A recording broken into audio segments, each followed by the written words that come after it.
Hello viewers. Hello viewers. Welcome to Minute Mystery. Welcome to Minute Mystery. இது ஜூலை 28 2013 வருஷம் பிரான்ஸ்ல இருக்கிற பிரான்ஸ் ரிவேரா அப்படின்ற ஒரு அழகான பிளேஸ். இந்த பிளேஸோட அழகை வர்ணிக்கிறதுக்கு வார்த்தைகளே கிடையாது. ஏன்னா இந்த பிளேஸ்ல எங்க பார்த்தாலும் லக்ஸுரி கார்ஸா நிரம்பி இருக்கும். இதுக்கெல்லாம் மேல இந்த பிளேஸோட ஒரு சைடுல பாத்தீங்கன்னா நீல வண்ணம் போர்த்திய போர்வை மாதிரி கடலும் இருக்கும். அண்ட் இந்த பிளேஸ் ஃபுல்லாமே பாத்தீங்கன்னா இந்த உலகத்துல இருக்கிற மோஸ்ட் ஃபேமஸான ஹோட்டல்ஸ்லாம் இருக்கும் பாத்தீங்களா, அந்த எல்லா ஹோட்டலுமே அணிவகுத்து இருக்க மாதிரி அங்கங்க அழகழகா இருக்கவும் செய்யும். அப்படிப்பட்ட அங்க இருக்கிற one of the most famous ஹோட்டல்ல தான் அன்னைக்கு டேல 100 மில்லியன் யூரோஸ் மதிப்புள்ள டைமண்ட்ஸ் எக்ஸிபிஷனுக்காக வைக்கவும் படுது. இந்த 100 மில்லியன் யூரோஸ்னா நம்ம ஊர் மதிப்புப்படி 1000 கோடி. அவ்வளவு மதிப்புள்ள வைரங்கள் தான் அன்னைக்கு டேல அந்த ஹோட்டல்ல எக்ஸிபிஷனுக்காக வைக்கவும் படுது. அப்படி எக்ஸிபிஷனுக்காக வைக்கப்பட்ட அந்த விலை உயர்ந்த வைரங்கள் இருக்கிற அந்த ஹோட்டலுக்குள்ள ஒரு மர்மமான நபர் வர்றான். அப்படி வந்தவன் கொஞ்ச நேரத்துல பாத்தீங்கன்னா அங்க இருந்து டிசப்பியர் ஆகவும் செய்யறான். அப்படி டிசப்பியர் ஆனது அவன் மட்டும் கிடையாது, அந்த 1000 கோடி ரூபாய் மதிப்பு கொண்ட அந்த வைரங்கள் இருக்கும் பாத்தீங்களா, அதுங்களும் அவன் கூட சேர்ந்து டிசப்பியர் ஆயிருது. என்னடா அது ஹாலிவுட்ல வர ஃபேண்டசி பிலிமோட கதையெல்லாம் சொல்றீங்க அப்படின்னு நீங்க கேட்கலாம். ஆனா இது ஃபேண்டசி பிலிம்லாம் கிடையாது, உண்மையிலே நிகழ்ந்த ஒரு நிகழ்வு. இந்த ஒரு நிகழ்வை பத்தி தான் இன்னைக்கு வீடியோல நம்ம பார்க்க போறோம். அவ்வளவு செக்யூர்டான ஹோட்டல்ல வைக்கப்பட்டிருந்த அந்த 1000 கோடி ரூபாய் மதிப்பு கொண்ட இந்த வைரங்களை யாரு கொள்ளையடிச்சது, அவங்க எப்படி கொள்ளையடிச்சாங்க, அப்படி கொள்ளையடித்து அவங்கள போலீஸ் பிடித்தாங்களா இல்லையா அப்படின்ற உண்மை நிகழ்வு தான் இன்னைக்கு வீடியோல பார்க்க போறோம். அதை பார்க்கறதுக்கு முன்னாடி நீங்க இன்னும் நம்ம சேனலை சப்ஸ்கிரைப் பண்ணலன்னா சப்ஸ்கிரைப் பண்ணிட்டு பாருங்க. கூட வாட்ஸ்அப் அண்ட் ஃபேஸ்புக்கான லிங்கையும் டிஸ்கிரிப்ஷன் கொடுத்துருக்கோம், மறக்காம கிளிக் பண்ணி ஃபாலோ பண்ணிருங்க. இது ஜூலை மாசம் 2013 வருஷம் பிரான்ஸ்ல இருக்க பிரான்ஸ் ரிவேரால இருக்க கேனிஸ்ன்ற சிட்டி. அந்த சிட்டியோட சென்டர்ல பாத்தீங்கன்னா ஒரு லெஜெண்டரியான ஹோட்டல் இருக்கு. அந்த ஹோட்டலோட பேர் தான் இன்டர் கான்டினென்டல் கால்டன் கேனிஸ். இது வெறும் ஹோட்டல்லாம் கிடையாதுங்க, இது சிம்பிளா பேலஸ் அப்படின்னு சொல்லலாம். ஏன்னா ஒவ்வொரு வருஷமும் கேனிஸ் பிலிம் ஃபெஸ்டிவல் நடக்கும் பாத்தீங்களா, அந்த பிலிம் ஃபெஸ்டிவலுக்கு வர செலிபிரிட்டிஸ் எல்லாருமே இந்த ஹோட்டல்ல தங்கவே செய்வாங்க. அது மட்டும் கிடையாது, பிரான்ஸ்ல இருக்க பில்லியனர்ஸா இருந்தாலும் சரி, இந்த உலகத்துல இருக்க பில்லியனர்ஸா இருந்தாலும் சரி, அவங்களுடைய பிரைவேட் ஈவென்ட் நடத்தணும் ஆசைப்பட்டாம் அது இந்த ஹோட்டல் தான் நடத்தவே செய்வாங்க. இது எல்லாத்துக்கும் மேல இந்த உலகத்துல இருக்கக்கூடிய மிகப்பெரிய ஜுவல்லரி ஷாப்லாம் இருக்கும் பாத்தீங்களா, அவங்க பிராண்ட ப்ரோமோட் பண்றதுக்காகவும் கஸ்டமர்ஸை பிடிச்சி இழுக்கிறதுக்காகவும் இந்த ஹோட்டல்ல தான் அவங்க இருக்க ரேரான ஜுவல்லரிஸ் அண்ட் டைமண்ட்ஸ் எக்ஸிபிஷனாவே வைக்கவும் செய்வாங்க. சோ அந்த அளவுக்கு லெஜெண்டரியான ஹோட்டல் தான் இந்த inter continental Galton கேனிஸ் hotel. So அப்படிப்பட்ட இந்த ஹோட்டல்ல தான் ஜூலை மாசம் 2013 வருஷம் லெவ் லெவை டைமண்ட்ஸ் அப்படின்ற ஒரு மிகப்பெரிய டைமண்ட் ஷோரூம் அவங்களுடைய பிரைவேட் எக்ஸிபிஷனை இந்த ஹோட்டல்ல நடத்தலாம் அப்படின்னு சொல்லிட்டு முடிவு பண்றாங்க. அப்படி முடிவு பண்றதோட மட்டும் இல்லாம அதற்கான வேலைகளை இறங்க ஆரம்பிக்கிறாங்க. எஸ், இந்த ஒரு எக்ஸிபிஷனுக்காக மட்டும் அவங்ககிட்ட இருக்கக்கூடிய ரொம்ப ரேரான ஜுவல்லரிஸ் அண்ட் டைமண்ட்ஸ் எல்லாம் இருக்கும் பாத்தீங்களா, அது எல்லாத்தையும் அந்த ஹோட்டலுக்கு கொண்டு வராங்க. அதோட மதிப்பு மட்டும் 100 மில்லியன் யூரோஸ். நம்ம ஒரு ரூபாய் மதிப்பின் படி 1000 கோடி ரூபாய் மதிப்புடைய ஜுவல்லரிஸ் அண்ட் டைமண்ட்ஸ் அந்த ஹோட்டலுக்கு கொண்டு வராங்க. ஆனா இப்படி இவங்க இவ்வளவு மதிப்புள்ள நகைகள் மற்றும் டைமண்ட்ஸ் இந்த ஹோட்டலுக்கு எக்ஸிபிஷனுக்காக கொண்டு வராங்க அப்படின்ற விஷயம் அந்த ஊர்ல இருந்த ஒரு ஆளுக்கு, அதுக்காக அவர் அந்த ஊர்னு அடிச்சு சொல்லிட முடியாது. இந்த உலகத்துல எந்த மூலையில வேணாலும் இருக்கலாம், அது ஒரு ஆளா இருக்க வேண்டிய அவசியமும் கிடையாது, அது ஒரு மிகப்பெரிய கேங்கா கூட இருக்கலாம். அவங்களுக்கு இந்த இன்ஃபர்மேஷன் கிடைக்குது. எஸ், ஜூலை மாசம் 28 2013 வருஷம் கேனிஸ்ல இருக்கிற இன்டர் கான்டினென்டல் கால்டன் கேனிஸ் ஹோட்டல்ல ஒரு மிகப்பெரிய டைமண்ட் எக்ஸிபிஷன் நடக்க போது. அந்த எக்ஸிபிஷன்ல 1000 கோடி ரூபாய் மதிப்புள்ள ஜுவல்ஸ் அண்ட் டைமண்ட்ஸ் வைக்க போறாங்கன்ற விஷயம் இந்த ஒரு கேங்குக்கு இல்லைன்னா தனி நபருக்கு கிடைக்கவும் செய்து. சோ இந்த இன்ஃபர்மேஷன் கிடைச்சோன்னே இதுதான்டா நமக்கு ஒரு டைம் அந்த எக்ஸிபிஷனுக்கு போறோம், அங்க இருக்க நகைகள் எல்லாத்தையும் ஆட்டைய போறோம் அப்படின்னு சொல்லிட்டு பக்காவா பிளான போடுறாங்க. அப்படி இவங்க இந்த எக்ஸிபிஷன்ல வச்சு டைமண்ட்ஸ் அண்ட் ஜுவல்ஸ் ஆட்டைய போடலாம் அப்படின்னு முடிவு பண்ணதுக்கும் பல காரணங்கள் இருக்கு. ஏன்னா இந்த இன்டர் கான்டினென்டல் கால்டன் கேனிஸ் ஹோட்டல் பாத்தீங்கன்னா பயங்கர லக்ஸுரியான ஹோட்டல். அங்க எப்பயுமே செக்யூரிட்டிஸ் இருந்துட்டே இருப்பாங்க அப்படின்றது எல்லாருக்குமே தெரியும். சோ ஒரு ஹோட்டல் பயங்கர லக்ஸுரியா இருக்கு அப்படின்னாலே அங்க எப்பயுமே செக்யூரிட்டிஸ் இருந்துட்டே தானே இருப்பாங்க. அதைத்தான் அந்த கொள்ளை கும்பல் யூஸ் பண்ணவும் ஆரம்பிக்கிறாங்க. ஏன்னா எப்பயுமே ஒரு ஹோட்டல்ல செக்யூரிட்டிஸ் இருந்துகிட்டே இருக்கு அப்படின்னாலே அந்த ஹோட்டலுக்கு எவனும் திருட வரமாட்டா அப்படின்ற மெத்தன போக்கு இருக்கும் இல்லையா, இந்த ஒரு மெத்தன போக்க மட்டும் நம்ம கரெக்டா யூஸ் பண்ணா கண்டிப்பா அங்க ஈஸியா கொள்ளையடிச்சு எஸ் ஆயிடலாம் அப்படின்னு சொல்லிட்டு இவனுங்க முடிவும் பண்றானுங்க, பிளானும் போடுறானுங்க. பிளான் போடுறதோட மட்டும் இல்லாம இவங்க போட்ட பிளான கரெக்டா அன்னைக்கு டேல எக்ஸிக்யூட் பண்ணவும் ஆரம்பிக்கிறானுங்க. எஸ், அன்னைக்கு நாள்ல காலை 11:30 மணி அளவுல அந்த ஹோட்டலோட சேஃப்ல இருந்து அந்த 1000 கோடி ரூபாய் மதிப்புள்ள வைரம் மற்றும் நகைகள் இருக்கு பாத்தீங்களா, அந்த நகைகளை எக்ஸிபிஷனுக்கு வைக்க வேண்டிய அந்த ரூம் இருக்கும்போது அந்த ரூமுக்கு கொண்டு போறதுக்காக சில செக்யூரிட்டி கார்ட்ஸ் எடுத்துட்டு அதை மெல்ல மெல்ல கொண்டு போயிட்டு இருக்காங்க. அப்படி கொண்டு போற அந்த செக்யூரிட்டி கார்ட்ஸ் பாதுகாப்புக்காக ஆயுத ஆயுதங்கள் இருக்கா அப்படின்னு கேட்டா எந்த விதமான ஆர்மர்டு பொருட்கள் எதுவுமே கிடையாது. அதாவது துப்பாக்கின்னு சொல்லிட்டு எதுவுமே அவங்ககிட்ட இல்ல. இவ்வளவு பெரிய ஹோட்டல்ல அதுலயும் பட்ட பகல்ல வந்து எவன் கொள்ளையடிச்சுட்டு போக போறான் அப்படின்ற மெத்தனத்துல அவங்க எந்த விதமான துப்பாக்கியுமே எடுக்காம தான் அவ்வளவு மதிப்பு கொண்ட, அதாவது 1000 கோடி ரூபாய் மதிப்பு கொண்ட அந்த வைரம் மற்றும் நகைகளை மெல்ல மெல்ல எடுத்து போயிட்டு இருக்காங்க. அப்படி எடுத்து போயிட்டு இருக்கிற அந்த ஒரு சமயத்துல யாருமே எதிர்பாராத நேரத்துல, இன்னும் கொஞ்சம் எக்ஸாக்டா சொல்லணும் அப்படின்னா 11:31 மணி அளவுல ஒரு மர்மமான மனிதன் அந்த ஹோட்டலுக்குள்ள என்ட்ரு ஆகுறான்.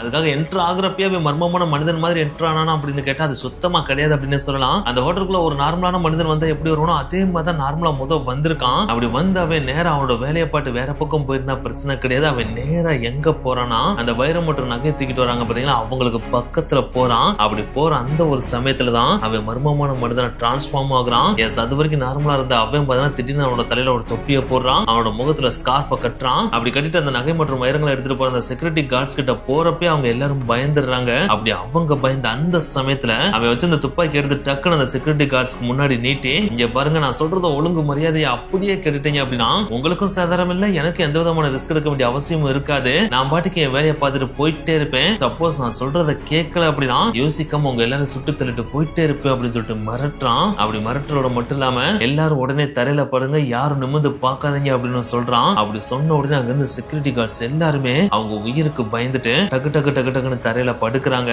அது செக்யூரிட்டி கார்ட்ஸ் மட்டும் கிடையாது, அந்த ஹோட்டல்ல அங்கனங்கன்னு சொல்லிட்டு உலாவிட்டு இருந்த மற்றவங்களும் தரையில படுக்கிறாங்க. அப்படி படுத்த அடுத்த சில நிமிடங்கள்லயே பாத்தீங்கன்னா அங்க வந்தவன் அங்க இருந்து டக்குன்னு டிசப்பியர் ஆகவும் செய்யறான். என்னடா அவன் டக்குன்னு காணாம போயிட்டான்னு சொல்லிட்டு செக்யூரிட்டி கார்ட்ஸ் எந்திரிச்சு பாக்குறாங்க. பார்த்தா அவங்க வச்சிருந்த நகை மற்றும் வைரங்கள் இருக்கு பாத்தீங்களா, அது எல்லாமே கம்ப்ளீட்டா வைப் அவுட் ஆயிருக்கு. அங்க ஒண்ணு கூட இல்ல. எப்படி இதை மொத்தமா எடுத்துட்டு போனேன்னு சொல்லிட்டு சிசிடிவி கேமரா போய் பாக்குறப்பதான் தெரியுது அவன் கொண்டு வந்த ஒரு பேக்ல டக்கு டக்கு டக்கு டக்குன்னு வைரம் மற்றும் நகைகளை எடுத்து போட்டுட்டு அங்க இருந்து அசால்ட்டா கிளம்பி நடந்து போயிட்டே இருந்திருக்கான்.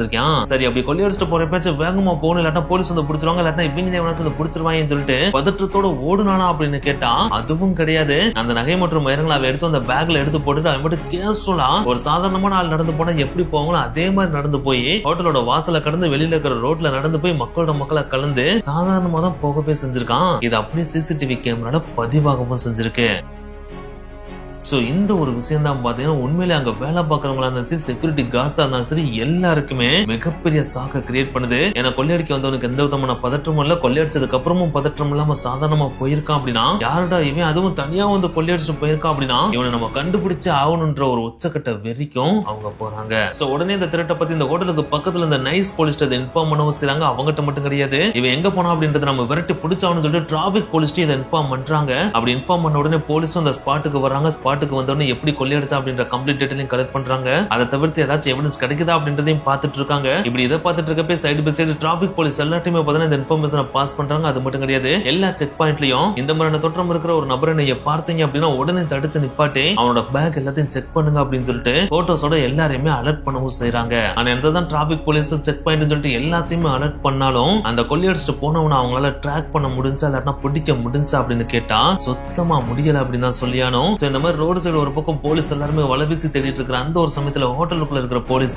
திருட்டு போன நகையில பத்தின டீடைல்ஸ் கலெக்ட் பண்றாங்க. அப்படி கலெக்ட் பண்றப்ப திருட்டு போன நகைகள் மற்றும் வைரங்கள்ல மொத்தம் 72 பீசஸ் இருக்கு அப்படின்றத கண்டுபிடிக்கிறாங்க. அதுல 34 பீசஸ் ரொம்ப முக்கியமான பீசஸ் அப்படின்றதையும் கண்டுபிடிக்கிறாங்க. இதை கண்டுபிடிச்ச உடனே இந்த எக்ஸிபிஷனை நடத்த வந்த அந்த ஜுவல்லரி ஓனர் அதோட மதிப்பு எவ்வளவு அப்படின்னு சொல்லிட்டு கேக்குறாங்க. அப்படி கேட்டு அதோட பதில் தெரிஞ்ச உடனே போலீஸே வாயை பொழந்து நின்றாங்க அப்படின்னு தான் சொல்லியானோ. ஏன்னா அதோட மதிப்பு மட்டும் 136 மில்லியன் அமெரிக்கன் டாலர்ஸ் இருந்திருக்கு. அதை யூரோஸ்ல சொல்லணும் அப்படின்னா 102 மில்லியன் யூரோஸ் இருந்திருக்கு. அதை நம்ம இந்தியன் ரூபி மதிப்பின்படி சொல்லணும் அப்படின்னா நம்ம ஆல்ரெடி சொன்ன மாதிரி 1000 கோடி ரூபாய் மதிப்பு கொண்ட வைரங்கள் மற்றும் நகைகளை அசால்ட்டா ஒருத்த வந்து கொள்ளையடிச்சிட்டு போயிருக்கான். சோ இதோட மதிப்பு தெரிந்த உடனே இது சாதாரண கேஸ் கிடையாது, இதை பக்காவா பிளான் போட்டு தான் தூக்கவே செஞ்சிருக்கானுங்க. இதோட மதிப்பு தெரிஞ்சுதான் கொள்ளையடிச்சிருக்கானுங்க அப்படின்றத போலீஸ் கன்ஃபார்ம் பண்றாங்க. அப்படி கன்ஃபார்ம் பண்ண உடனே உன்னை எப்படியாச்சும் பிடிச்சாகணும், அதுக்கான வேலையை துரிதப்படுத்தி ஆகணும்னு சொல்லிட்டு இன்வெஸ்டிகேஷனை உடனே துரிதப்படுத்தவும் ஆரம்பிக்கிறாங்க. எஸ், போலீஸ் பாத்தீங்கன்னா அந்த ஹோட்டல்ல வேலை பார்க்குற ஸ்டாஃப்ஸ் அங்க தங்கி இருந்த கெஸ்ட்ஸ் அண்ட் கிரைம் நடந்த இடத்துல இருந்த எல்லாரையும் பிடிச்சி துருவி விசாரிக்கிறாங்க. ஆனா என்னதான் இவங்க துருவி விசாரிச்சாலும் அவங்க எல்லாரும் சொன்ன பதில் ஒரே விதமா தான் இருந்துச்சு. சார் அவன் உள்ள வந்ததும் தெரியல, கொள்ளை அடிச்சதும் தெரியல, கொள்ளையடிச்சு வெளியில போனதும் தெரியல சார், எல்லாமே கண்ணுமிக்கும் நேரத்துல அசால்ட்டா பண்ணிட்டு ஏதோ மாமியார் வீட்டுக்கு சாப்பிட வந்துட்டு சாப்பிட்டு போன மாதிரி போயிட்டே இருந்தான் சார் அப்படின்னு தான் எல்லாருமே சொல்லியிருக்காங்க. சோ இப்படி எல்லாரும் ஒண்ணு சொன்னாப்ல சொன்ன இந்த பதில் பாத்தீங்கன்னா போலீஸ்க்கு எக்கச்சக்கமான கேள்விகளை எழுப்பு எழுப்புது. அதுதான் அது எப்படி இந்த டைம்ல தான் கரெக்டா ஹோட்டலோட சேஃப்ல இருந்து எக்ஸிபிஷன் ரூமுக்கு ஜுவல் டிரான்ஸ்போர்ட் ஆகுதுன்னு அவனுக்கு தெரிஞ்சு. அது மட்டும் கிடையாது, இந்த ஜுவல் அண்ட் டைமண்ட் டிரான்ஸ்போர்ட் ஆகிற டைம்ல மட்டும் தான் அதை சுத்தி செக்யூரிட்டி கார்டு லெஸ்ஸா இருப்பாங்கன்ற விஷயமும் அவனுக்கு எப்படி கரெக்டா தெரிஞ்சு. இதுக்கெல்லாம் எதுல ஸ்பெசிபிக்கா ரேர் கலெக்ஷன் ஆஃப் ஜுவல்லரி இருக்கு அப்படின்ற விஷயமும் அவனுக்கு கரெக்டா தெரிஞ்சு. சரி, இந்த இன்ஃபர்மேஷன் எப்படியோ அவன் கெட் பண்ணிட்டாலும் இந்த ஹோட்டல்ல கொள்ளையடிச்சிட்டு வெளியே போறதுக்கு எந்த டோர் ஈஸியான டோர் அப்படின்றத அவன் எப்படி செலக்ட் பண்ண அப்படின்றதும் இவங்களுக்கு இருந்த ஒரு மிகப்பெரிய கேள்வியா இருந்துச்சு. இது எல்லாத்துக்கும் மேல போலீஸ்க்கு இருந்த ஆச்சரியமான விஷயமே, அவன் ஹோட்டலுக்குள்ள என்டர் ஆனது 11:31. ஹோட்டல்ல இருந்து இந்த ஜுவல்ஸ் அண்ட் டைமண்ட்ஸ் அடிச்சுட்டு வெளியில தப்பிச்சு போன டைம் 11:33. சோ ஒட்டு மொத்தமா அவன் இந்த ஹோட்டல்ல இருந்த டைமிங்கே வெறும் 2ல இருந்து 3 நிமிஷம் தான். சோ இவ்வளவு ப்ரிசைஸா ஒருத்தன் ஆட்டைய போட்டிருக்கா அப்படின்னா அவனுக்கு அக்கு வேற ஆணி வேற அந்த ஹோட்டலோட ப்ளூ பிரிண்ட்ஸும் தெரிஞ்சிருக்கு. அது மட்டும் இல்லாம இந்த எக்ஸிபிஷனோட எல்லா டீடைலையும் அவன் அழகா கலெக்ட் பண்ணிருக்கா அப்படின்ற விஷயம் மட்டும் போலீஸ்க்கு நல்லாவே தெரிய வந்திருக்கு. சரி, ஹோட்டலுக்குள்ளதான் கொள்ளையடிச்சு கேசுலா நடந்து போயிருக்கேன் அப்படின்னா வெளியே போனதுக்கு அப்புறம் கண்டிப்பா அவனோட ஆக்டிவிட்டிஸ்ல சேஞ்சஸ் இருந்திருக்கணும். ஏன்னா என்னதான் வெளியே போய் கேசுலா ரோடு வரைக்கும் அவன் நடந்து போனா ரோட்டுக்கு போனதுக்கு அப்புறம் ஏதாச்சும் ஒரு கார் எடுத்துட்டு அவன் ரொம்ப ஃபாஸ்டா தான் மூவ் ஆயிருக்கணும். ஏன்னா இவ்வளவு பக்கவா பிளான் போட்டு அவனுக்கு போலீஸ் இவ்வளவு ஃபாஸ்டா இங்க வந்துருவாங்கன்றது அவன் கண்டிப்பா தெரிஞ்சு வச்சிருப்பான். அப்படி வந்துட்டாங்க அப்படின்னா அவங்க துரத்த ஆரம்பிச்சாங்க அப்படின்னா நம்ம பிடிபடக்கூடாது அப்படின்றதுக்காகவே அவன் செம்ம ஃபாஸ்டா காரை ஓட்டிட்டு போயிருப்பான் அப்படின்ற ஒரு கெஸ்ல ரோட்டோட சிசிடிவி கேமராஸ் எல்லாத்தையுமே கலெக்ட் பண்ணி ஏதாச்சும் ஒரு கார் அப்நார்மலா நார்மல் ஸ்பீடை விட அதிகமா போகுதா இல்ல ரொம்ப ஃபாஸ்டா போகுதா அப்படின்றத ட்ராக் பண்ணி பாக்குறாங்க. ஆனா என்னத்தை தான் அவங்க ட்ராக் பண்ணி பார்த்தாலும் ரோட்ல எந்த காருமே அப்நார்மலா போற மாதிரியும் தெரியல, அதி வேகத்துல போற மாதிரியும் தெரியல. சோ ரோட்ல அவன் போறப்போ கூட பாத்தீங்கன்னா கேசுவலா தான் கிராஸ் பண்ணி போயிருக்கான் அப்படின்றத போலீஸ் அதுக்கப்புறம் தான் கண்டுபிடிக்கவே செய்யறாங்க. சரி, இதை தவிர்த்து ரோட்ல ஏதாச்சும் பிரச்சனைகள் ஏதாச்சும் நடந்திருக்கா அப்படின்னு சொல்லிட்டு அதுக்கான டீடைல்ஸையும் கலெக்ட் பண்ணி பாக்குறாங்க. ஏன்னா கொள்ளையடிச்சு போறப்ப ரொம்ப ஃபாஸ்டா போறப்ப ஏதாச்சும் ஒண்ணுல போய் மோதவும் செஞ்சிருக்கலாம், இல்லாட்டினா எங்கேயாச்சும் பிரச்சனைகள் நடந்திருக்கலாம் அப்படின்னு சொல்லிட்டு அந்த மாதிரி ஏதாச்சும் பிரச்சனை நடந்திருக்கா அப்படின்ற டேட்டாஸையும் கலெக்ட் பண்ணி பாக்குறாங்க. ஆனா இவன் கொள்ளையடிச்சு போன அன்னைக்கு ரோட் சைட்ல எந்த விதமான கிரைமும் நடக்கல, எந்த கிராஸும் நடக்கல, எந்த விதமான சின்ன பிரச்சனை கூட வரல அப்படின்றதையும் போலீஸ் கண்டுபிடிக்கிறாங்க. சோ அதுலயுமே அந்த கொள்ளையடிச்சு போனவே பக்கா தெளிவா ரொம்ப கேசுவலா எந்த விதமான பதற்றமுமே இல்லாம தான் போகவும் செஞ்சிருக்கான். சோ ஆக மொத்தத்துல நட்டு நடு காலையில 11:30 மணிக்கு நல்லா வெயில் பொழந்துட்டு இருக்கிற அந்த சமயத்துல எல்லாருக்கும் கண்ணு நல்லா பளிச்சுன்னு தெரியற அந்த சமயத்துல ஒருத்தன் அசால்ட்டா வந்துட்டு எல்லாருக்கும் தெரியற மாதிரியே கொள்ளையடிச்சுட்டு வெளியே போய் கேசுவலா ரோட்ல போய் மக்களோட மக்களா கலந்துருக்கான். அது எல்லாத்தையுமே எல்லாருமே வேடிக்கை பார்த்துட்டு தான் இருந்திருக்குமே தவிர அவனை ட்ராக் பண்ணவும் முடியல, அவன் யாருன்றத கண்டுபிடிக்கவும் முடியல அப்படின்றத போலீஸ் நல்லாவே புரிஞ்சுக்கிறாங்க. ஆனா என்னத்தான் தெரிஞ்சுக்கிட்டாலும் பரவாயில்லப்ப செம்ம டேலண்டா செம்ம ஸ்கில்டா பட்டுப்பகல்ல வந்து கொள்ளையடிச்சு போயிருக்கான். அதுவும் இவ்வளவு அமேசிங்கா கொள்ளையடிச்சிருக்கானா இவன் எதுக்கு நம்ம பிடிக்கணும், அவன் ஸ்கில்லுக்காகவே அதை வச்சுக்கிறட்டும் அப்படின்னு சொல்லிட்டு போலீஸ் அதை சும்மாவா விடுவாங்க? இது ஒரு மிகப்பெரிய கிரைம் இல்லையா? சோ அதனாலே அவனை எப்படியாச்சும் வலை வீசி கண்டுபிடிச்சு ஆகணும் அப்படின்னு சொல்லிட்டு போலீஸ் முழு பீச்சில் அடுத்த இன்வெஸ்டிகேஷன்ல இறங்குறாங்க. இப்படி தீவிரமா இன்வெஸ்டிகேட் பண்ண ஆரம்பிச்சதுல பாத்தீங்கன்னா சந்தேகத்துக்குரிய நபர்கள் அப்படின்னு சொல்லிட்டு சில பேரை கைது பண்றாங்க. அப்படி கைது பண்ணதுல மேக்சிமம் பேருக்கு எதிராக எந்த விதமான எவிடன்ஸ் உங்களுக்கு கிடைக்கவே இல்ல. இருந்தாலும் இந்த ஒரு இன்வெஸ்டிகேஷன்ல இருந்து ஒரு சின்ன குழு மட்டும் இவங்களுக்கு கிடைக்குது. அதுதான் இந்த 1000 கோடி ரூபாய் நகர்த்திற்கு காரணமா இருக்கிறது மேபி இந்த பால்கன் குரூப்ஸ் ஆஃப் கிரிமினல் நெட்வொர்க்கா கூட இருக்கலாம் அப்படின்னு சொல்லிட்டு போலீஸ் கெஸ் பண்றாங்க. ஆனா என்னத்தை தான் கெஸ் பண்ணாலும் இவங்க தான் இதை பண்ணிருப்பாங்க அப்படின்னு சொல்லிட்டு அவங்களுக்கு எதிராக எந்த விதமான ஷூர் ஷாட்டான எவிடன்ஸும் போலீஸ்க்கு கிடைக்கவே இல்ல. ஆனா என்னதான் எவிடன்ஸ் கிடைக்கல அப்படின்னாலும் இதுக்கு முன்னாடி இவங்க பண்ணிருக்கிற சில ராபரிஸ் எல்லாம் இருக்கும் பாத்தீங்கன்னா அதோட இதை மேட்ச் பண்ணி பாக்குறப்ப மேபி இவங்க கூட இதை பண்ணிருக்கலாம் அப்படின்ற ஒரு சின்ன கெஸ்ஸுக்கு தான் போலீஸே வர்றாங்க. ஏன்னா இந்த 1000 கோடி ரூபாய் நகை மற்றும் வைரங்களை திருடிட்டு போன அந்த ஒரே ஒரு நபர் இருக்கான் பாத்தீங்களா, அவன் ராபரி பண்ண அந்த ஸ்டைல் அண்ட் அந்த விதம் இருக்கு பாத்தீங்களா, அது அப்படியே எக்ஸாக்ட் அப்படின்னு சொல்லிட முடியாது. ஆல்மோஸ்ட் அந்த பால்கன் கிரிமினல் நெட்வொர்க் இருக்காங்க பாத்தீங்கன்னா அவங்க எந்த ஸ்டைல்ல வந்து எப்படி ராபரி பண்ணிட்டு போயிலும் அதோட ஆல்மோஸ்ட் மேட்ச் ஆற மாதிரி தான் இருக்கவே செய்யுது. ராபரி பண்ண வந்த அந்த நபர் பாத்தீங்கன்னா கேசுவலா தான் அந்த ஹோட்டலுக்குள்ள வந்து அவனுக்கு எந்த விதமான சிவரிங்கோ இல்ல நர்வஸோ இல்லவே இல்ல. நார்மலா எப்பயும் அந்த ஹோட்டலுக்குள்ள வர்ற ஒருத்தர் வந்தா எப்படி வருவாரோ அதே மாதிரி தான் வரவும் செஞ்சா. வந்ததோட மட்டும் இல்லாம அந்த 1000 கோடி ரூபாய் நகை மற்றும் வைரங்களை பாத்தீங்கன்னா கேசுவலா எடுத்து பேக்ல போட்டுட்டு ஏதோ அவங்க அப்பா விட்ட சொத்தை எடுத்துட்டு போற மாதிரி ஜாலியா பேக்க போட்டுக்கிட்டு அந்த ஹோட்டல்ல இருந்து எந்த விதமான பதற்றமே இல்லாம கேசுவலா நடந்து வெளியே போனதுக்கு அப்புறமும் பாத்தீங்கன்னா எங்கேயுமே ஓடுறதோ இல்லன்னா கார் எடுத்துட்டு பயங்கர ஃபாஸ்ட் எங்கிட்ட தாறுமாற ஓட்டுறதோ அந்த மாதிரி எதுவுமே இல்லாம கேசுவலா பண்ணிட்டு போயிருக்கான். அப்படின்னா இந்த தொழிலுக்கு புதுசானவன்லாம் கிடையாது. ஏதோ இந்த தொழில பழந்துட்டு கொட்டையை போட்ட ஒருத்தர் வந்து கேசுவலா எப்படி இதை பண்ணிட்டு போனா அந்த மாதிரிதான் இதை பண்ணிட்டே போயிருக்கான். அப்படின்னா மேபி இவன் பால்கன்ஸ் கிரிமினல் நெட்வொர்க்கை சேர்ந்த ஒருத்தனாதான் கண்டிப்பா இருக்கணும் அப்படின்னு சொல்லிட்டு போலீஸ் கெஸ் பண்ணவும் செய்யறாங்க. அதுக்காக இவன் ஒருத்தர் மட்டும் தான் அந்த ராபரியை பக்காவா பிளான் போட்டு மாஸ்டர் மைண்டா இருந்து இந்த ராபரி அடிச்சுட்டு போகவும் செஞ்சிருக்கான் அப்படின்னு போலீஸ் யூர்ஸாட்டா நம்பவும் இல்ல. ஏன்னா இவ்வளவு கேசுவலா எந்த விதமான பயம் பதற்றமே இல்லாம ஒருத்தன் வந்துட்டு போயிருக்கான் அப்படின்னா கண்டிப்பா இவனுக்கு பின்னாடி ஒரு மிகப்பெரிய கேங் மாஸ்டர் மைண்ட் இல்லாட்டினா ஒரு மிகப்பெரிய நெட்வொர்க் நெட்வொர்க் இருக்கலாம் அப்படின்னு சொல்லிட்டு போலீஸ் கெஸ் பண்றாங்க. அந்த ஒரு நெட்வொர்க் இருக்கு அப்படின்ற ஒரு தைரியத்துல தான் இவன் இவ்வளவு கேஸ்ல அந்த கொள்ளையடிச்சிட்டு போயிருக்கான் அப்படின்றதையும் போலீஸ் ஸ்ட்ராங்கா பிலீவ் பண்ணாங்க. இத போலீஸ் மட்டும் கிடையாது, எக்ஸ்பர்ட்மே ஸ்ட்ராங்கா பிலீவ் பண்ணதான் செய்யறாங்க. ஏன்னா இந்த மாதிரி கேஸ்ல ஒருத்தன் வந்து ராபரி பண்ணிட்டு போறான் அப்படின்னாலே கண்டிப்பா அது பால்கன்ஸ் நெட்வொர்க்கா தான் இருக்கணும் அப்படின்னு சொல்லிட்டு அவங்களும் பிலீவ் பண்றாங்க. இந்த இடத்துல உங்களுக்கு ஒரு சின்ன கேள்வி வரலாம், அதனால Balkans network criminal Balkans network criminal சொல்றீங்க, இவங்க யாரா அப்படின்னு சொல்லிட்டு நீங்க கேட்கலாம். இந்த கேள்விக்கான பதில சிம்பிளா சொல்லணும் அப்படின்னா, இந்த உலகத்துல எந்தெந்த பெரிய பெரிய கடைகள்ல பயங்கரமா விலையுயர்ந்த நகைகள் மற்றும் வைரங்கள்லாம் கேசுவலா காணாம போகுது, அதாவது கேசுவலா ஒருத்தன் வந்து கொள்ளையடிச்சிட்டு போறானோ அந்த இடத்துல இந்த கைவரிசை காட்டுனது எல்லாருமே பாத்தீங்கன்னா கண்டிப்பா பால்கன்ஸ் நெட்வொர்க் கிரிமினலை சேர்ந்தவங்களா தான் இருப்பானுங்க அப்படின்றது எழுதப்படாத ஒரு உண்மையாவே இருந்துட்டு இருக்கு. சோ அப்படி இருக்கிறப்ப இந்த இடத்துல கைவரிசையை காட்டிட்டு போனது மட்டும் வேற ஒருத்தவங்களாவா இருந்திருப்பானுங்க, கண்டிப்பா அவனுங்களா தான் இருப்பானுங்க அப்படின்னு சொல்லிட்டு போலீஸ் மட்டும் கிடையாது எக்ஸ்பர்ட்ஸும் பிலீவ் பண்றாங்க. என்னங்கடா சொல்றீங்க, இந்த உலகத்துல இருக்கிற பெரிய பெரிய கொள்ளைகளை கேசுவலா அடிச்சுட்டு போற அளவுக்கு இவங்க அவ்வளவு பெரிய ஆட்களாடா, அப்ப இவங்க யாரா அப்படின்னு சொல்லிட்டு நீங்க கேட்டீங்க அப்படின்னா, இவங்க நம்ம சேனலுக்கு புதுசுலாம் கிடையாது. ஆல்ரெடி நம்ம சேனல்ல 2 மிகப்பெரிய ராபரி ஸ்டோரிஸ் போட்டிருக்கோம். அந்த 2 ராபரி ஸ்டோரிஸ்லயுமே கைவரிசையை காமிச்ச மிகப்பெரிய கேங்கான பிங்க் பேந்தர்ஸ் இருக்காங்க பாத்தீங்களா, அவங்க தான் பாத்தீங்கன்னா இந்த Balkans criminal நெட்வொர்க்கேவும்.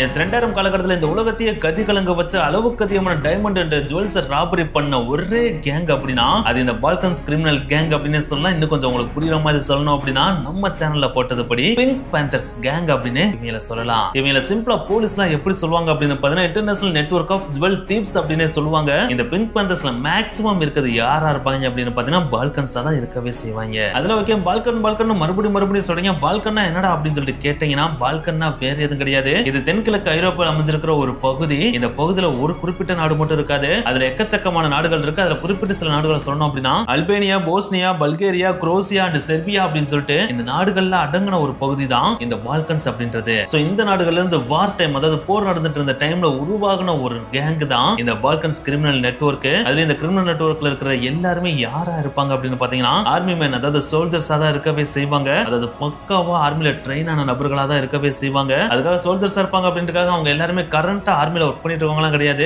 X army men's இருப்பாங்க பாத்தீங்களா, அவங்க தான் இந்த கேங்ல இருக்கவே செய்வாங்க. சோ பால்கன்ஸ் அப்படின்ற இந்த நாடுகள் அடங்கிய பகுதியில இருந்து உருவான ஒரு கேங் அப்படின்றதுனால தான் இதுக்கு பால்கன்ஸ் கிரிமினல் நெட்வொர்க் அப்படின்னு சொல்லிட்டு பேரே வச்சிருக்காங்க. அதாவது இந்த கேங் தான் பிங்க் பேந்தர்ஸ். அதுக்காக இந்த கேங் இந்த ராபரி தான் ஃபர்ஸ்ட் பண்ணாங்க அப்படின்லாம் கிடையாது. இதுக்கு முன்னாடி எக்கச்சக்கமான இடங்கள்ல கைவரிசை காமிச்சிருக்காங்க. அதுலயும் நம்ம சேனல்ல பாத்தீங்கன்னா இவங்க பண்ண ராபரியை முன்கூட்டியே போடவும் செஞ்சிருக்கோம். அதுல குறிப்பிட்டு சொல்லணும் அப்படின்னா Paris Harry Winston robbery, Dubai Wafi mall robbery, இதை தாண்டி லண்டன் அண்ட் டோக்கியோல பாத்தீங்கன்னா மிகப்பெரிய ராபரிகளை இவங்க பண்ணிருக்காங்க. சோ அந்த காலகட்டத்தில், அதாவது 2000 காலகட்டத்தில் எல்லாம் பாத்தீங்கன்னா இவங்க எந்த நாடு அந்த நாடுன்னு சொல்லிட்டு எதையுமே விட்டு வைக்கிறதுலாம் கிடையாது. எந்தெந்த நாடுகள்ல பெரிய பெரிய இடங்கள்லாம் இருக்கும், எந்தெந்த நாடுகள்ல பெரிய பெரிய ஜுவல் ஷாப்ஸ் எல்லாம் வைரக்கடைகள் எல்லாம் இருக்கும், அங்க எல்லா இடத்துலயுமே பாத்தீங்கன்னா இவங்களோட கைகள் ஓங்கி இருக்கதான் செஞ்சுச்சு. அங்க போயிட்டு அசால்ட்டா ராபரி பண்ணிட்டு வெளியே போக தான் செஞ்சிருக்கானுங்க.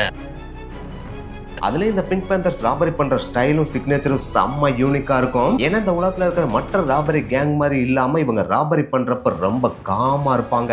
காமா இருக்கிறதோட மட்டும் இல்லாம எந்த இடத்துக்கு எந்த டைம்ல போனா நம்ம ஈஸியா கொள்ளையடிச்சிட்டு வரலாம் அப்படின்ற எல்லா நுணுக்கங்களும் இவங்களுக்கு ரொம்ப ப்ரிசைஸாவே தெரியும். இதுக்கெல்லாம் மேல இவங்க கொள்ளையடிக்கிறப்ப மேக்ஸிமம் வெப்பன்ஸை யூஸ் பண்ணவே மாட்டாங்க. அதாவது இவங்க கொள்ளையடிக்கிறப்ப அந்த கொள்ளையடிக்கிற இடத்துல இருக்கிற யாருக்கும் இன்ஜுரிஸ் ஆகாது, இவங்களுக்கும் இன்ஜுரிஸ் ஆகாது. இது எல்லாத்துக்கும் மேல இவங்க கை வைக்கிற பொருள் எல்லாமே விலையுயர்ந்ததா மட்டும்தான் இருக்கும். அதாவது 1 கோடி 2 கோடி அப்படின்னு சீப்பான ஆட்டையை போடவே மாட்டாங்க. ஆட்டையை போட்டா 500 கோடி 1000 கோடி மட்டும் தான் ஆட்டையை போடவே செய்வாங்க. சோ அந்த அளவுக்கு எக்ஸ்பர்ட்டான கேங் தான் இந்த பிங்க் பேந்தர்ஸ். சோ இந்த எல்லா விஷயங்களுமே இந்த இன்டர் கான்டினென்டல் கால்டன் ஹானிஸ் ஹோட்டல் நடந்த ராபரியோட அப்படியே ஒத்து போகுது இல்லையா? சோ அதனாலதான் இந்த ராபரியையும் பிங்க் பேந்தர்ஸ் தான் பண்ணிருப்பாங்க அப்படின்னு சொல்லிட்டு போலீஸும் கெஸ் பண்றாங்க, எக்ஸ்பர்ட்ஸும் கெஸ் பண்றாங்க. அப்படி இவங்க கெஸ் பண்றதுக்கு மேலும் வலுவூட்டு வகையில அந்த டைம்ல ஒரு மிகப்பெரிய பிரிசன் எஸ்கேப்பும் நடந்திருக்கு. இந்த ராபரிக்கு சில நாட்களுக்கு முன்னாடி பாத்தீங்கன்னா சுவிட்சர்லாந்துல இருந்த ஒரு மிகப்பெரிய சிறையில ஒரு பிரிசன் எஸ்கேப் நடந்திருக்கு. அதுவும் யூசுவலான பிரிசன் எஸ்கேப் மாதிரி இல்லாம ஒரு ஆக்ஷன் படத்துல எந்த மாதிரி பிரிசன் எஸ்கேப் நடக்குமோ அதே ஸ்டைல்ல நடக்கவும் செஞ்சிருக்கு. அன்னைக்கு இடையில பாத்தீங்கன்னா அந்த பிரிசனை நோக்கி ரொம்ப வேகமா கார்கள் வந்திருக்கு. அப்படி வேகமா வந்த அந்த கார்கள் பாத்தீங்கன்னா அந்த பிரிசனோட கதவை உடைச்சிட்டு உள்ள நுழையவும் செஞ்சிருக்கு. அப்படி நுழைஞ்ச அந்த வெஹிக்கிள்ஸ்ல இருந்து குடுகுடுன்னு துப்பாக்கி ஏந்திய நபர்கள் பாத்தீங்கன்னா கீழே இறங்கி வரவும் செஞ்சிருக்காங்க. வந்து அவங்க கார்ட்ஸை பார்த்து சுடவும் செஞ்சிருக்காங்க. சொல்றாங்க. அப்படி இவங்க நடத்தின எதிர்பாராத தாக்குதல்னால அங்க இருந்த கார்ட்ஸ் எல்லாமே பின்வாங்கவும் செஞ்சாங்க. அப்படி அவங்க பின்வாங்கின அந்த டைம்ல இவங்க இந்த சிறையில இருந்த முக்கியமான 2 நபர்களை இந்த சிறையில இருந்து கூட்டு போகவும் செஞ்சானுங்க. அப்படி இந்த 2 பேர் இந்த ஜெயில இருந்து கூட்டு போனோடனே போலீஸ்காரங்க செம்ம காண்டாயது, இவங்களை எப்படியாவது புடிச்சு ஆண்டான்னு சொல்லிட்டு பயங்கரமா தேடுதல் வேட்டையை நடத்துறாங்க. அந்த தீவிரமான தேடுதல் வேட்டையில இந்த சிறையில இருந்து தப்பிச்ச 2 பேர்ல ஒருத்தனை சக்சஸ்ஃபுல்லா கைது பண்ணி மறுபடியும் சிறையில அடைக்கவும் செய்றாங்க. ஆனா இன்னொருத்தனை போலீஸால பிடிக்கவே முடியல. அவன் பேர் தான் மிலான் பொப்பாரிக். இப்படி சுவிட்சர்லாந்து ஜெயில இருந்து தப்பிச்ச இந்த மிலான் பொப்பாரிக் தான் இந்த இன்டர் கான்டினென்டல் கால்டன் கேனிஸ்ல நடந்த ராபரிக்கே காரணமா இருப்பா அப்படின்னு சொல்லிட்டு போலீஸ் லிங்க் பண்ணவும் செய்றாங்க. இந்த மிலான் பொப்பாரிக் வேற யாரும் கிடையாது, பிங்க் பேந்தர்ஸ் இருக்கானுங்க பாத்தீங்களா, அதுல இருக்கக்கூடிய ஒரு முக்கியமான நபர். இந்த ராபரியை பண்றதுக்காக தான் இவனை சுவிட்சர்லாந்து ஜெயில இருந்து பிரிசன் எஸ்கேப் பண்ணி கூட்டு வரவே செஞ்சிருக்கானுங்க அப்படின்னு சொல்லிட்டு போலீஸ் லிங்க் பண்ணவும் செய்றாங்க. ஆனா என்னதான் போலீஸ் லிங்க் பண்ணாலும் இவன் தான் இந்த ராபரியை கண்டிப்பா பண்ணிருப்பா அப்படின்னு அடிச்சு சொல்ற மாதிரி எந்த விதமான எவிடன்ஸும் போலீஸ்க்கு கிடைக்கவே இல்ல. எவிடன்ஸ் கிடைக்காதனாலே இந்த கேஸ் கோர்ட்டுக்கு போகும்போது அந்த அளவுக்கு பெருசா நிக்கவே இல்ல. உங்களுடைய யூகங்கள்லாம் உங்களுக்குள்ளேயே வச்சுக்கோங்க, அதெல்லாம் கோர்ட்ல செல்லுபடி ஆகாது. கோர்ட்டுக்கு தேவை எவிடன்ஸ், அந்த எவிடன்ஸை உடனே கொண்டு வர வழியை பாருங்க அப்படின்னு சொல்லிட்டு கோர்ட் வார்ன் பண்ணி போலீஸ் அனுப்பிட்டாங்க. அப்படி வார்ன் பண்ணி அனுப்பினதுக்கு அப்புறம் இந்த ராபரியை கண்டிப்பா பிங்க் பேந்தர்ஸ் தான் பண்ணிருப்பாங்க அப்படின்னு சொல்லிட்டு அவங்களுக்கு எதிராக எவ்வளவோ எவிடன்ஸை சேகரிக்க முயற்சித்தாங்க. ஆனா என்னதான் முயற்சித்தாலும் போலீஸால ஒரு சின்ன எவிடன்ஸை கூட கைப்பற்றவே முடியல. சரி, அதெல்லாம் ஓகேடா, 1000 கோடி ரூபாய் மதிப்புள்ள நகை மற்றும் டைமண்ட்ஸ் அடிச்சு வேணால எப்படி ஈஸியா எஸ் ஆக முடிஞ்சு அப்படின்னு கேட்டீங்கன்னா அதுலதான் பிங்க் பேந்தர்ஸ் கில்லாடியவும் இவன் கொள்ளையடிச்சதுல இருந்து அடுத்த 1 ஹவர்க்குள்ளேயே பார்த்தீங்கன்னா ஏர்போர்ட் அடைஞ்சு அங்க இருந்து வேற நாட்டுக்கு பறந்து போகவும் செஞ்சிருவானுங்க. அப்படி பறந்து போறது எல்லாரும் போக மாட்டாங்க, யாராவது 2 பேரும் இங்க கொள்ளையடிச்ச டைமண்ட்ஸ் நகைகள் இருக்கு பாத்தீங்களா, அதை கைமாத்துறதுக்காக விட்டுட்டும் போயிருவானுங்க. அப்படி இந்த நாட்டில இருக்கிற அந்த கொள்ளையடிச்ச நகைகளை வச்சிருக்கவங்களோட அடுத்த கட்ட வேலையே இந்த கொள்ளையடிச்ச நகைகளை பார்டரை தாண்டி ரொம்ப வேகமா ஸ்மகிள் பண்றதுதான். ஒன்ஸ் அவங்க அந்த கொள்ளையடிச்ச நாட்டோட பார்டரை தாண்டி ஜுவல்ஸ் அண்ட் டைமண்ட் மட்டும் ஸ்மகிள் பண்ணிட்டாங்க அப்படின்னா அதுக்கப்புறம் வைர கற்களா இருந்தா ரீகட் பண்ணப்படும், ஜுவல்ஸா இருந்தா உருக்கப்படும். அப்படி ரீகட் பண்ணப்பட்ட டைமண்ட்ஸும் உருக்கப்பட்ட தங்கமும் வேற வேற நாடுகளுக்கு விற்கவும் படும். இப்படி கொள்ளையடிக்கப்பட்ட வைரத்தை ரீகட் பண்றதா இருந்தாலும் சரி, தங்கத்தை உருக்கிறதா இருந்தாலும் சரி, இல்லாத வெளிநாடுகளுக்கு விற்கிறதா இருந்தாலும் சரி, இப்படி எல்லா விதமான கனெக்ஷன்ஸையும் பிங்க் பேந்தர்ஸ் பக்காவா வச்சிருப்பானுங்க. ஒன்ஸ் இவங்க நகைகள் மற்றும் வைரத்தை கொள்ளையடிச்சிட்டாங்க அப்படின்னா அடுத்த சில நாட்கள்லயே அந்த வைரமா இருந்தாலும் சரி, நகையா இருந்தாலும் சரி, எந்த விதமா உருமாறு இருக்குன்னு யாருக்குமே தெரியாது. அப்படி உருமாற நகையா இருந்தாலும் சரி, வைரமா இருந்தாலும் சரி, எந்த ஜுவல்லரி ஷாப்ல இருக்கு அப்படின்றது யாருக்குமே தெரியாது.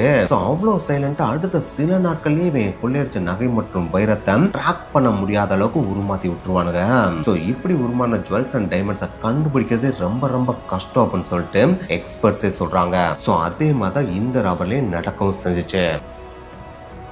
அதனாலே பாத்தீங்கன்னா போலீஸால கொள்ளையடித்த அந்த ஒரு நபரையும் கண்டுபிடிக்க முடியல, அதே மாதிரி கொள்ளையடிக்கப்பட்ட நகைகள் இருக்கு பாத்தீங்கன்னா அதையுமே பெருசா கண்டுபிடிக்கவே முடியல. இந்த ஒரு விஷயத்தினால இந்த நகைக்கு உரிமையாளர் இருப்பாரு பாத்தீங்கன்னா, அவர் வேற வழியே இல்லாம நமக்கு நகை தான் கிடைக்க மாட்டேங்குது, நம்ம போட இன்சூரன்ஸ் கிளைம் பண்ணி அந்த காசு வாங்கிக்கலாம் அப்படின்னு சொல்லிட்டு இன்சூரன்ஸ் கம்பெனிட்ட போய் இந்த மாதிரி எங்களோட நகையை கொள்ளையடிச்சு போயிட்டாங்க, இது ஒரு மிகப்பெரிய கேஸாவும் போயிட்டு இருக்கு, போலீஸ் அதை ட்ராக் பண்ணிட்டு இருக்காங்க, எங்களுக்கு எங்களோட இன்சூரன்ஸ் அமௌண்ட் மட்டும் திருப்பி கொடுங்க அப்படின்னு சொல்லிட்டு கேட்கறாங்க. அப்படி கேட்கறப்ப இன்சூரன்ஸ் கம்பெனினாலே அதை அவாய்ட் பண்ண முடியல. அதனாலேயே வேற வழியே இல்லாம கிட்டத்தட்ட 1 மில்லியன் யூரோஸ் அந்த நகையோட உரிமையாளருக்கு கொடுக்கிறதுக்கு ஒத்துக்குறாங்க. ஒத்துக்கிறோட மட்டும் இல்லாம கிட்டத்தட்ட 1 மில்லியன் யூரோஸ் அந்த உரிமையாளருக்கு கொடுக்கவும் செய்யறாங்க. அப்படி கொடுத்ததுக்கு அப்புறம் இன்சூரன்ஸ் கம்பெனி செம்ம கடுப்பாயிடுறாங்க. ஏன்னா எவனோ ஒருத்தர் வந்து கொள்ளையடிச்சிட்டு போனதுக்கு நம்ம 1 மில்லியன் யூரோஸ் கொடுக்கணுமா, அப்ப இதுக்கு எதிராக நம்ம கேஸ் போட்டே ஆகணும்னு சொல்லிட்டு கேஸையும் போடுறாங்க. அந்த கேஸும் கிட்டத்தட்ட 10 வருடங்கள் நடக்குது. அந்த 10 வருடங்களோட முடிவுல பாத்தீங்கன்னா ஒரு எதிர்பாராத ட்விஸ்டட் தீர்ப்பையும் பாத்தீங்கன்னா நீதிமன்றம் கொடுக்குது. இந்த ராபரி நடக்கிறதுக்கு முக்கியமான காரணமா அமைஞ்சது இந்த எக்ஸிபிஷன் நடந்த ஹோட்டல் இருக்கு பாத்தீங்கன்னா, அந்த ஹோட்டலும் அந்த ஹோட்டலுக்கு பாதுகாப்பு கொடுத்த செக்யூரிட்டி கம்பெனி இருக்கு, அந்த கம்பெனி தான் முக்கியமான காரணமாவே இருந்திருக்கு. ஏன்னா அவங்க மட்டும் அலர்ட்டா பக்காவா இருந்திருந்தாங்க அப்படின்னா இப்படி அசால்ட்டா ஒரு கேஸ்ல வந்து கொள்ளையடிச்சு போயிருக்கவே முடியாது. அதனாலேயே இந்த கொள்ளை நடக்கிறதுக்கு மிக முக்கிய காரணமா அமைந்த இந்த ஹோட்டலும் அந்த செக்யூரிட்டி கம்பெனியும் தான் பாத்தீங்கன்னா இன்சூரன்ஸ் கம்பெனி கொடுத்த அந்த 1 மில்லியன் யூரோஸ் அமௌண்ட் இருக்கு பாத்தீங்கன்னா, அந்த அமௌண்ட்டை இன்சூரன்ஸ் கம்பெனிக்கு திருப்பி கொடுக்கணும் அப்படின்னு சொல்லிட்டு தீர்ப்பு கொடுத்துறாங்க. இந்த ஒரு தீர்ப்பை பாத்தீங்கன்னா 2023 காலகட்டத்தில் கேனஸ் கமர்ஷியல் கோர்ட் தான் கொடுக்கவே செஞ்சாங்க. இந்த ஒரு தீர்ப்பை கேட்ட உடனே அங்க இருந்த எல்லா ஹோட்டலுமே உண்மையிலே வேற லெவல்ல அதிர்ந்து போனாங்க அப்படின்னு தான் சொல்லணும். அதிர்ந்து போறதோட மட்டும் இல்லாம அதுக்கடுத்து உங்களுக்கு அது ஒரு மிகப்பெரிய ஐ ஓப்பனிங்காவும் அமைஞ்சிச்சு. ஏன்னா அதுக்கு முன்னாடி வரைக்கும் பாத்தீங்கன்னா அந்த அளவுக்கு பெருசா செக்யூரிட்டியை கண்டுக்காம இருந்த மற்ற ஹோட்டல்களும் இனிமேலாச்சும் நம்ம ஒழுங்கா செக்யூரிட்டியை வச்சுக்கணும், சிசிடிவி கேமரா எல்லாத்தையும் பக்காவா வச்சுக்கணும், ஏன்னா நம்மள அசால்ட்டா விட்டோம் அப்படின்னா எவனாச்சும் ஒருத்தன் வந்து கொள்ளையடிச்சு போறதுக்கு நம்ம நஷ்டீடு கொடுத்தாகணும் அப்படின்னு சொல்லிட்டு அதுக்கடுத்து எல்லா ஹோட்டலுமே பாத்தீங்கன்னா பயங்கரமா அவங்களோட செக்யூரிட்டி சிஸ்டத்தை இம்ப்ரூவ் பண்ணவும் செஞ்சாங்க.